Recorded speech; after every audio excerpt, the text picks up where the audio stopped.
Yuk. Nggih, Mas. Iki sedulurku Wardi ya gen ketok ning gone sedulur kon maju rene. Oh, kon ngadeg. Heeh, ngadeg to. Golek Wardi iki gandeng kowe iki ya ning tlatah kelahiranmu ning tanggamu. Heeh.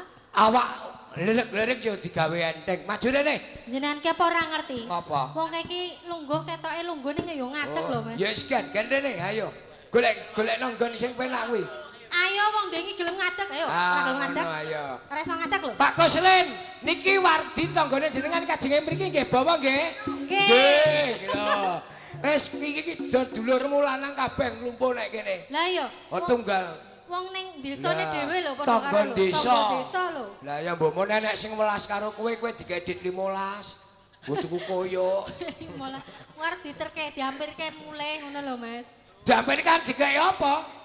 Maksudnya kono kan diterke Pak Aji. Pak Kosren. Nggih. Lho, engko jane diampirke ngomah nek wong jagung tah kok dipangan apa? Lah ngene. Ngati-ati engko panganan mbok idaki kabeh. Nika Pak Dewardi. Iki lek tuntunan iki lek tuntun lek. Lah. Mike dijaluk sijine. Mike. Lah. Lah wis. Lah wis. Mike endi, Mbak? Oke, nya. Ini ngene tanggamu dhewe kok. Alah, iki mik kok milih tuwekan oleh mik. Cek. Sing kabel gedhekno lek sing kabel. Halo Mas Samen, mriki. Lah. Wah, ketemu bolone.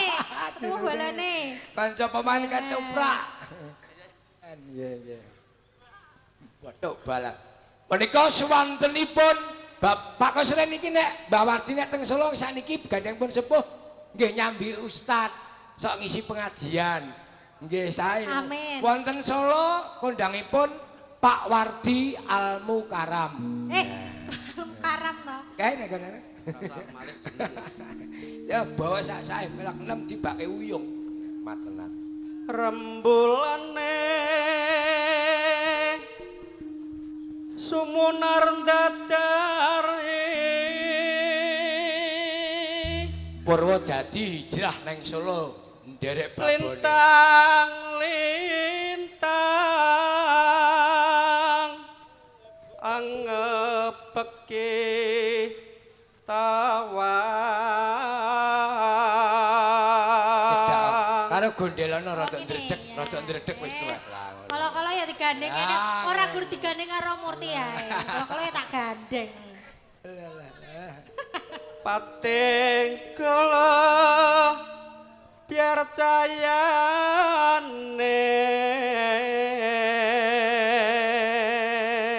Jenengan kok gemeter to Pak De? Yo kene kok gemeter ki. Lah akeh didemok tangane lho Mas wis gemeter. usia lanjut yang ini iki. Heeh. Terlanjur apa? Terlanjur cinta ngono. Ojo. Wanci latri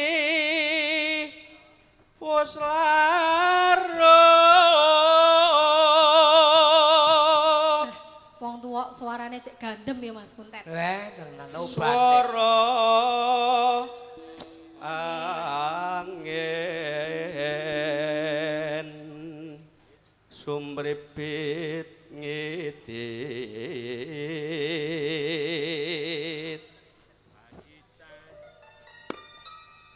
gawe gegerit manah wong kanandang wuyung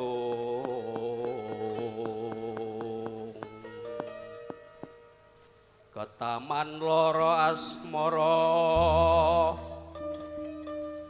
duku sumo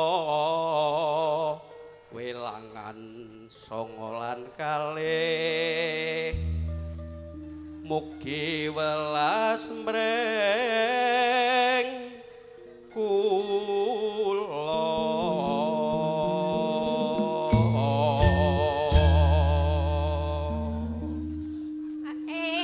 Pak De, jenengan ker nang ngendi? Wis kene wae lak ya. Ora saling nggih. Nggih aku. Mbok kaya ndek iki ning kono kae lho. Wong kok senengane kok pilih kasih nang melu kono gelem joget nang melu kene ora gelem. Mboten napa-napa nggih Pak nggih. Lah ya. Nayup sik nih ya Mas ya. Ya, ha kene. Pak menika Pak Dewarti kan nayup nggih. Oh, biasane jenengan lho, Kene rencana tengah kene. sanjange. Tengah kene. Go kali lek men, golek men. Nayup mriki lek, garap tayup. Ayo. Garap tayup. Garap tayub. Monggo Pak De kateren besan jumeneng wonten panggung. Para lenggah kakung Sena Putri. Sugeng lenggan, sugeng beksa. Monggo pamit beksa mriki. Monggo Pak Win. Iramanipun digarap tayub. Mangrencange Pak. Kalih Mbah Wardi. Hei.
kepareng beksa wonten panggung.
Wardi. Yuk, tak kan.